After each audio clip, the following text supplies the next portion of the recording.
Karen?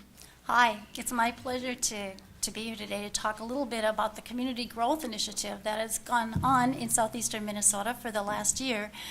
We've all been hearing a lot about Destination Medical Center and also Journey to Growth.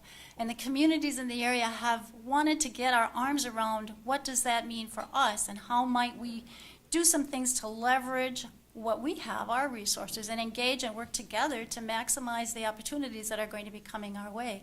We had this conversation with Southeastern Minnesota Initiative Foundation, and they began to work with us. They sponsored a program called, I'm sorry, it was a $100,000 grant opportunity to bring together all the communities in the area to have some good discussions about these things. And we actually brought 30 communities together across 8 counties, and we began to talk about what does this mean for our region. As a result of that, 3 projects rose to the top and became winners of seed funds to move forward with projects. One of them is engaging in development of labor force in the area. One of them is engaging in developing marketing and branding opportunities for the area and assessing what we already have in this region.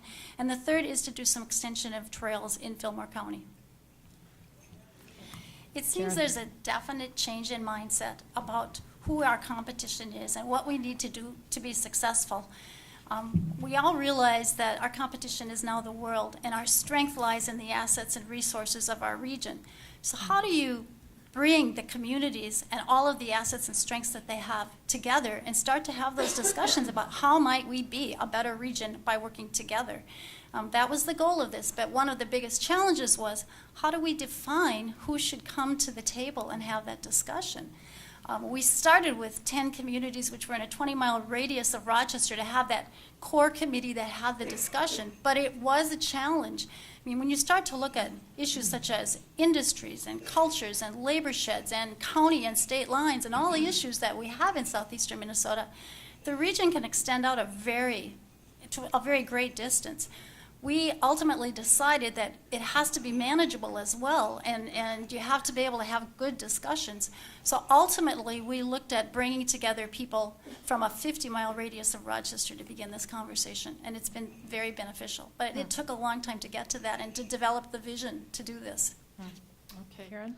I'm not sure there's a lot I can add to what they've just said because they've hit it very well already and covered most of the bases.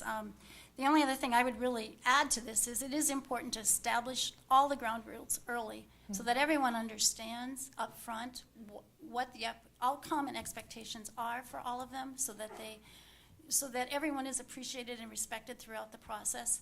And I think everyone needs to come to the table being willing to bear some risk, to step outside the box, think about new things, trying new things and not being afraid to fail.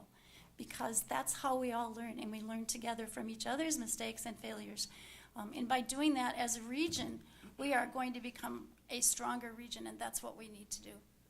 Thank you.